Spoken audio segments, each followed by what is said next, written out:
Wa ahlul imamati, nah seorang imam itu asyurutul mu'tabaratu fihim sab'atun. Syarat yang harus ada, kata beliau ada 7. Nah ini yang disebutkan oleh beliau. Nanti kita bisa bandingkan yang ada dalam kitab-kitab yang lain. Yang pertama adalah ahaduhal adalatu ala syurutiha. Yang pertama adil dengan segenap syarat-syaratnya. Jadi orang dikatakan adil itu kalau memenuhi syarat keadilan.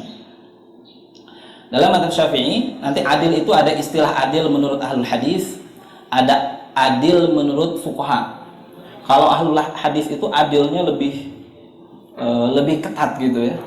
Ya, mayakhallul muru'ah, dia tidak menjaga muru'ah, kadang-kadang dia makan di pinggir jalan itu kalau ahlul hadis udah enggak udah selesai itu.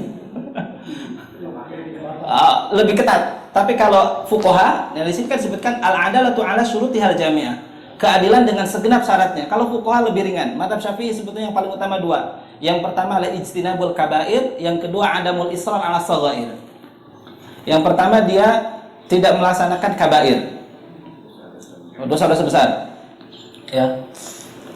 Dan dia tidak diketahui melaksanakan itu pokoknya. Ya, kalau dia tidak diketahui, itu urusannya dengan Allah. Tapi kalau ada orang yang diketahui melaksanakan itu, maka kelas dia termasuk ahlul fisq.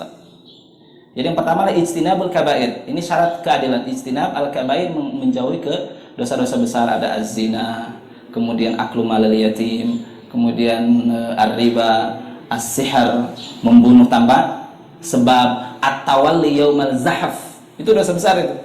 Jadi kalau sedang perang berkecamuk malah mundur gitu. Fasik dia tuh orang seperti itu. Masya Allah. Ijtinabul kabair. Nah, secara umum al-adalatu bidul fisq. Jadi adil itu lawan dari fasik. Siapa orang yang fasik? Secara umum fasik itu adalah al-mujahir bil maksiyah. Orang yang berani menampakkan kemaksiatan, itu udah fasik pasti. Kan kadang-kadang orang berani melaksanakan kemaksiatan, tapi kalau di tempat sendiri gitu ya, di kamar maksiat ya, Masya Allah, Allah itu Ghafurun Rahim ya. Kita maksiat di kamar, datang udara dari bawah tuh ngasih apa?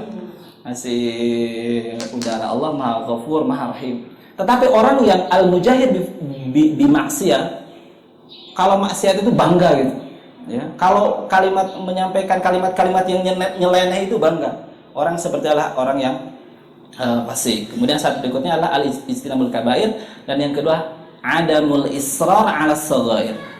Ya, israr itu berarti terus-menerus melaksanakan dosa kecil. Sekali dua kali melaksanakan dosa kecil masih adil. Tapi terus aja dosa kecil itu dilaksanakan, maka dia juga bisa mengurangi keadilan. Nah, para ulama menjelaskan tentang yang dimaksud dosa besar itu, satu, ada sanksinya di dunia. Mana yang ada sanksi di dunia? Zina ada sanksinya? Ada. Dirajam atau dicambuk. Zina itu sanksinya corona, betul. Karena tidak akan ada intisyarul fawahish kecuali ada al-auja tadi, penyakit-penyakit yang tidak ada obatnya, belum ada sebelumnya. Kemudian yang kedua, contoh misalnya qadzaf ada hukumnya? Ada. Minum khamar ada hukumnya? Ada gitu. Tapi riba ada hukumnya? Nah, kalau orang riba bagaimana? Tidak ada hududnya. Riba itu nanti diserahkan kepada negara. Nah, oleh karena itu dosa besar itu, satu, yang ada hukumannya di dunia, yang kedua yang disertai dengan laknat wa ghadabur rahman. Kalau disertai dengan laknat, banyak ayat keharaman-keharaman yang disertai dengan laknat, keharaman-keharaman yang disertai dengan kemurkaan Allah, maka dia termasuk dosa besar. Atau ada ancaman di neraka. Nah, ada ancaman di neraka, maka ini termasuk dosa besar. Tetapi kalau ada kemaksiatan yang tidak disertai dengan sanksi di dunia, tidak disertai dengan kemurkaan Allah, kalau orang mengatakan yang dia tidak lakukan, itu bisa termasuk dosa besar, karena Allah menyatakan kabur maqtan indallahi an taqulu ma la taf'alun. Jadi kalau ada dosa kecil yang terus-menerus dia lakukan, itu bisa mengurangi keadilannya. Baru yang ketiga, ini yang menyempurnakan keadilan itu adalah al-muhafadzah 'alal muru'ah. Ya, menjaga muru'ahnya, ya, akhlak senantiasa diperbaiki, malu melaksanakan yang menurut orang secara umum ini adalah perbuatan yang tercela. Nah, para alim yang dimuliakan Allah Subhanahu wa taala, tentunya nanti yang menentukan seorang ini bisa adil atau tidak, kalau kita hanya teori umum aja. Dia tidak melaksanakan dosa besar, tidak terus-menerus melaksanakan dosa kecil, ya senantiasa menjaga muru'ah, namun nanti ada pihak yang menentukan orang ini adil atau tidak. Maka nanti khalifah itu akan dinilai oleh qadhi yang namanya qadhi madzalim. Kalau sekarang orang mau jadi presiden ada apa namanya sebelumnya itu? Itu. Jadi dia itu harus diuji dulu kelayakannya. Nggak ada presidennya? Nah, nanti dinilai oleh qadhi madzalim ini. Itu mungkin min syurutul mu'tabar. Nah, nanti qadhi madzalim akan menilai orang ini adil atau tidak. Maka kalau misalnya adil, maka dia lolos.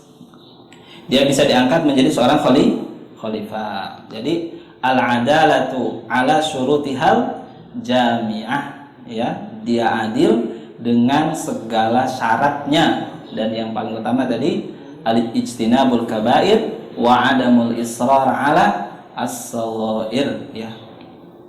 Wa tsani, yang kedua, al-ilmul muaddi ila al-ijtihadi fin nawazili wal ahkam. Dia memiliki ilmu yang cukup ilal ijtihad, untuk melakukan ijtihad fin nawazili, dalam an-nawazil. Nawazil itu jamak dari nazil. Nazil itu yang terjadi, ya. Sinonimnya adalah hadisah. An-nawazil atau al-hawadis. Jadi kalau ada satu kejadian itu dia bisa memberikan keputusan. Dia bisa memberikan keputusan hukum. Nah, nanti di situ ada ikhtilaf di kalangan para ulama. Ilmunya itu harus mesti berdasarkan ijtihad sendiri, atau ilmunya itu cukup dengan melakukan taklid. Karena yang penting itu al-ilmu. Al-ilmu itu kan adanya di mana? Di bab fikih. Fikih itu secara istilah adalah al-ilmu bil ahkamis syar'iyyah. Dia mengetahui hukum-hukum syariat. Bagaimana seseorang bisa mengetahui hukum syariat? Dia bisa berijtihad sendiri. Kalau tidak bisa berijtihad, ya, fas'alu ahla dzikri in kuntum la ta'lamun, harus tanya, ya.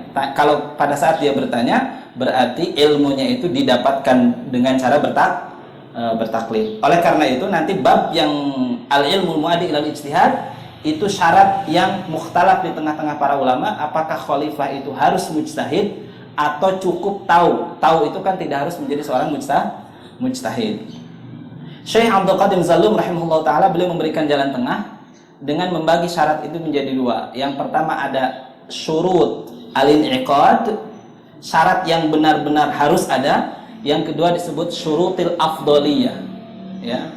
Syurut kan tadi syarat itu definisinya ma yalzam min adamihil adam wala yalzam min wujudihil wujud. Kalau tidak ada, pasti tidak ada. Hukum tidak ada. Tidak itu bisa tidak sah atau tidak sempurna. Kalau dia tidak adil, tidak sah. Tapi kalau dia bukan mujtahid, bukan tidak sah, melainkan tidak sempurna. Jadi syurut afdoliyah itulah syarat kesempurnaan. Karena tidak semua kata tidak itu artinya tidak sah. Kadang-kadang kata tidak itu artinya tidak sempurna. Seperti Rasul ketika menyatakan la salata li jaril masjid illa fil masjid. Tidak ada salat bagi orang yang bertetangga dengan masjid kecuali di masjid. Tidaknya itu tidak sah atau tidak sempurna. Maka ditafsirkan oleh para ulama ahli fikih, bukan la salata sahihan, tetapi adalah la salata kamilan. Ya, tidak sempurna salat bagi orang yang mendengar panggilan kemudian dia masih salat di rumah. Maka dalam mazhab Syafi'i, salat berjamaah itu fardu kifayah. Ada juga sunnah muakkadah. Tetapi bagi yang mereka menyatakan fardu kifayah ataupun sunnah muakkad, salatnya sama-sama di mana? Nah, salatnya sama-sama di masjid itu hanya ikhtilaf dari sisi hukum. Ada yang menyatakan wajib fardu ain, ada yang menyatakan bahwa ini adalah syarat salat itu ya berjamaah. Kalau nggak berjamaah ya nggak sah salatnya. Ya, tapi pandangan yang kita ambil adalah fardu kifayah atau setidaknya adalah sunnah muakkad. Tapi meskipun mereka itu berikhtilaf, Ya, semuanya sholatnya di masjid. Nah, al-ilmul muaddi ila ijtihad fi nawazil wal ahkam, ya, yang penting dia mengetahui, dan mengetahui itu setidaknya dia faqih. Ya, faqih, mengerti, bisa melalui proses ijtihad sendiri atau kemudian bertanya kepada yang lain. Wassalisu, dan yang ketiga adalah salamatul hawasi minas sam'i wal basari wal lisani liyasihha ma'aha mubasharatu ma yudriku biha. Yang kedua, salamatul hawas. Di dalam kitab Ghiyathul Umam yang tadi Imam Al-Juwaini rahimahullah ta'ala itu beliau buat satu bab khusus, bab salamatul hawas. Yang kedua bab salamatul a'dha. Yang pertama itu berkaitan dengan panca indera, yang kedua berkaitan dengan anggota tubuh.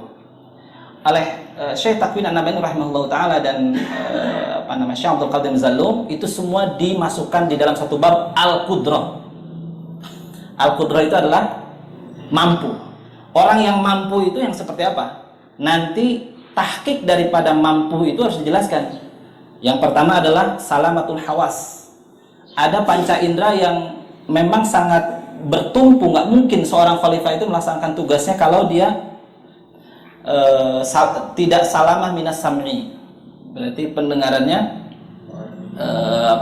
dhaif atau nggak mendengar. Coba kalau bisa dibayangkan kalau seorang pemimpinnya nggak mendengar gitu. Itu gimana itu? Bening salimah ini lam yaslam. Maka dia harus salamatu minal hawat, minas sami wal basar, atau makfuf, nggak bisa lihat. Makanya dulu kan perdebatannya panjang ketika tapi itu dalam sistem demokrasi, mereka berhak membuat syarat-syarat sendiri. Tetapi dalam sistem khilafah ya para ulama bahas, ya, dia di antara qudrah kemampuan itu harus salim, salamatul hawas minas sami wal basar wal lisan. Dan yang ketiga lisan itu berbicara. Bagaimana kalau khalifahnya nggak bisa berbicara? Pire.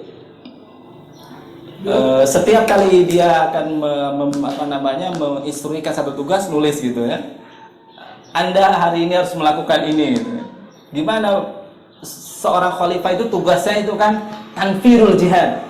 Tanfir itu membakar semangat kaum muslim untuk berjihad. Itu gimana itu?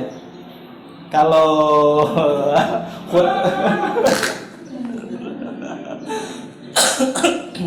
kadang-kadang tanfirul jihad itu bisa dengan surat, bisa gitu. Tetapi seorang khalifah itu harus pandai berpidato. Tetapi sebetulnya ini syarat-syarat minimal yang tentunya kaum muslimin itu nanti akan memilih dari yang terbaik. Ya. Adil iya, mujtahid iya gitu. Panca inderanya sempurna gitu. Dan itu ada di tengah-tengah kaum muslim itu banyak yang seperti itu. Terus basatan fil ilmi wal jism. Allahu akbar. Al jism tadi kisman, al hawasu wal a'dha. A'dha itu anggota tubuh. Wal rabi'u salamatul a'dha'i min naqsin yamna'u an istifa'il harakah wa sur'atin nuhud. Harus selamat dari cacat fisik. Al a'dha, anggota tubuh. Contoh misalnya apa anggota tubuh itu? Beliau sih hanya menjelaskan di sini yang mencegah dia dari bisa bergerak dan sur'atun nuhud, ya, bergerak dengan cepat. Maka dalam kitab Al-Alamah Al-Imam Al-Juwaini rahimahullah ta'ala itu dibahas bagaimana kalau nanti pincang, bagaimana kalau misalnya tangannya terputus gitu. Tetapi kalau untuk harokah yang paling menentukanlah kaki. Yang paling menentukanlah kaki. Kalau tangan satu masih bisa jadi khalifah. Tapi kalau sudah nggak ada kaki, gimana khalifahnya, harus digendong kemana-mana. Nah itu salamatul a'dha. Gendong kemana-mana khalifahnya. Nah maka salamatul hawas dan salamatul a'dha itu bagian daripada al-qudrah yang harus ada pada diri seorang.